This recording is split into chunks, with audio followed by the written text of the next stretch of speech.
네, 국민의힘 윤리위원회가 이준석 대표의 징계 여부를 2주 뒤로 연기했습니다. 이 대표는 언제까지 미룰 거냐는 반응을 보였고 이 대표 측 역시 윤리위 징계 절차가 무효라며 반발하는 등 이준석 대표 징계를 둘러싼 갈등이 격화하고 있습니다. 어제 윤리위 현장을 취재한 기자와 함께 내용 들어보겠습니다. 엄윤주 기자. 네, 국회입니다. 네, 현장에서 본 윤리위. 우리 엄윤주 기자도 어제 한 6시간 정도 취재를 위해 대기한 것으로 들었는데 정확히 언제 끝났습니까? 네, 어제 회의 시작 1시간 전부터 저는 회의실 앞에 있었는데요. 저녁 7시에 시작한 윤리위는 자정이 다 돼서야 끝났습니다.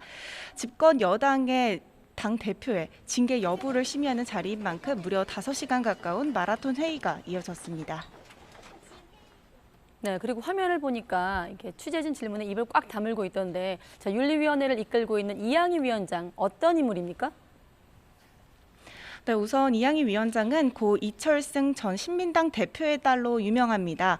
이준석 대표와는 지난 2012년 박근혜 비대위원장 시절 새누리당 비대위원장을 함께 활동한 인연이 있는데요. 이후 21대 총선이 끝난 뒤 김종인 비대위원장 체제가 들어서자 미래통합당 당무감사위원장으로 정치권에 돌아왔고 지난해 10월 당 대표에 오른 이준석 대표가 이 위원장을 당 윤리위원장으로 임명했습니다. 결국 비대위원 동기이자 자신의 윤리위원장으로 임명한 이준석 대표의 정치적 생명이 이양희 위원장의 결정에 달려있다 해도 무방할 것 같습니다. 네, 그런데 또 어제 보니까 이양희 윤리위원장이 회의 중간의 상황 등을 비교적 자세하게 또 설명하긴 하더라고요. 네, 사실 어제 회의에 들어서기까지만 하더라도 이양희 위원장은 취재진에게 다른 말은 하고 싶지 않고 다른 윤리위원에 대한 촬영만 삼가달라는 당부만 남겼습니다. 그때까지만 하더라도 오늘 취재가 힘들어지겠구나 싶었는데요.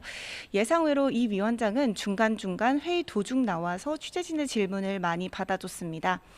예를 들어 회의 초반 회의록 작성을 두고 이 대표 측과 윤리위 간 신경전이 벌어졌는데요. 이 대표 측에서 회의록 작성 없이 회의가 진행되고 있다고 문제 제기를 하자 곧장 이 위원장은 사실이 아니라고 반박하기도 했습니다. 또 이 대표가 자신은 윤리위 출석 의사를 밝혔는데 윤리위에서 거절했다고 말한 데 대해 이것은 사실이 아니라고 적극 해명했습니다. 네. 바로 그 출석 의사와 관련해서도 좀 여러 갈래로 말이 엇갈리긴 하더라고요. 자, 그리고 우선 징계가 2주 뒤로 보류가 됐는데 곧장 후폭풍이 이어지고 있습니다. 자, 이준석 대표 입장을 한번 정리해 볼까요? 네, 오전까지 윤리위 결정에 침묵했던 이준석 대표는 오후에 한 라디오에 출연했는데 이같이 말했습니다. 우선 들어보시죠. 징계 때문에 계속 이름이 오르는 제 입장에서는 네. 야 이건 뭐 기후제식 징계냐 나올 때까지 네. 기다리겠다는 거냐 그래. 벌써 한 달이 다 돼가는데 예. 네, 어제 윤리위 결정이 난 뒤 내보였던 입장 표명과 동일한 선상인데 그러면서도 이미 거의 2달 전인 이 측근인 김철근 당대표 정무실장이 경찰 조사를 받았고 혐의가 있다면 자신도 조사를 받지 않았겠느냐며 거듭 결백을 주장했습니다. 네, 기후제식 징계냐.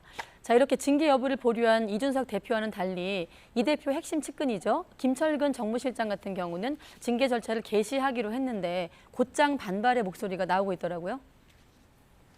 네, 김철근 실장은 오늘 아침 SNS를 통해서 윤리위 조치는 규정을 어겼다면서 무효라고 반발했습니다. 윤리위원회가 당무감사위원회를 거쳐 징계 안건을 회부해야 하는 절차 등을 명백하게 어겼다는 건데요. 이준석계로 분류되는 김용태 최고위원 역시 오늘 아침 라디오 방송에서 수사 결과가 나오지 않는 상황에서 징계 절차를 개시한 건 비상식적이라며 윤리위에 날을 세웠습니다. 직접 들어보겠습니다. 수사 결과가 나오지 않은 상황에서 지방선거를 앞두고 당대표의 어떤 징계 절차를 개시했다는 것이 윤리가 왜 이렇게 비상식적인 행동을 하는지 저는 잘 모르겠고요. 어떤 판단을 내리든 저는 윤리위가 정치적 이 판단에 대해서는 책임을 져야 된다고 생각합니다. 여기에 오신환 전 의원도 YTN 라디오에서 당 대표에 대한 징계 심의 자체가 쿠데타라며 윤리위를 정면으로 비판했습니다. 네, 비상식적이다, 쿠데타다라면서 날을 세운 목소리도 있었습니다만 다른 의견들도 나오고 있더라고요.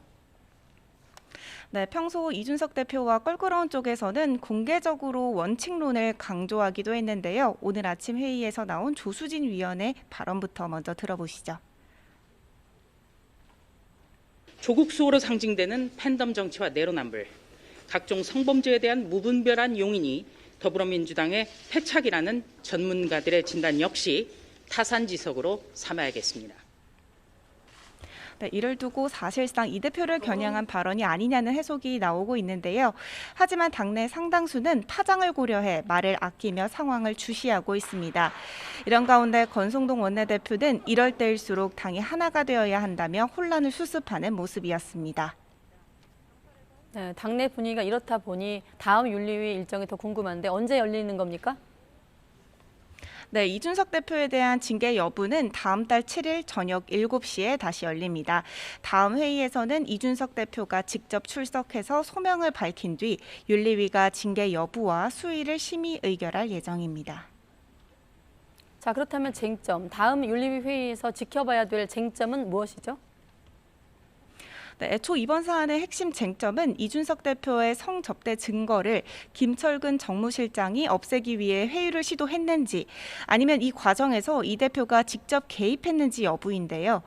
우선 이 대표 측은 결백을 주장하고 있는 만큼 다음 회의 때도 경로는 이어질 것으로 예상됩니다. 다만 이 대표 핵심 측근인 김철근 정무실장이 징계 대상자로 올라간 것을 두고 이 대표에 대한 징계도 사실상 집행할 것이 아니냐는 분석도 나오고 있습니다. 자, 그렇다면 7월 7일 열릴 윤리위 회의에선 어떤 결론이 나올 것으로 좀 예상할 수 있을까요? 네, 우선 어떤 결론이 나올지가 다음 회의에서는 나올 가능성이 큰데요. 이준석 대표가 직접 자신의 결백을 윤리위원들에게 소명하는 만큼 결론 역시 날 가능성이 커 보입니다. 앞서 이양희 위원장 역시 절차상으로 흠결이 있어서는 안 되고 모든 사람에게 충분한 소명을 듣도록 할 것이라고 했는데 들어보시죠. 예단해서 징계를 하겠다고 결정하고 소명을 듣는 건 아니니까요. 하지만 윤리위에서 나올 수 있는 징계인 경고, 당원권 정지, 탈당 권유, 제명 가운데 가장 낮은 경고만 나온다 하더라도 사실 이 대표에겐 큰 정치적 타격이 불가피할 것으로 보입니다.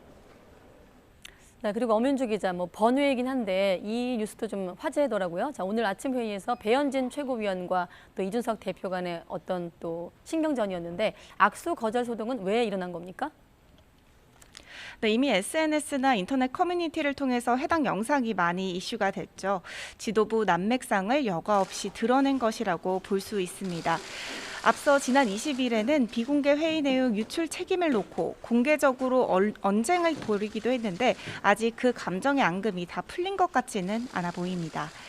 이를 두고 홍준표 대구시장 당선인은 오늘 SNS를 통해서 최고위원은 당 대표와 경쟁 관계는 아니라면서 사실상 배 최고위원을 저격했는데요. 홍준표 당선인과 배현진 최고위원 이 둘의 관계를 보면 홍 당선인이 당 대표 시절 영입한 인사가 배 최고위원이었습니다. 이를 감안하면 뼈 있는 발언이라고 할 수 있겠습니다. 지금까지 국회에서 YTN 엄윤주입니다.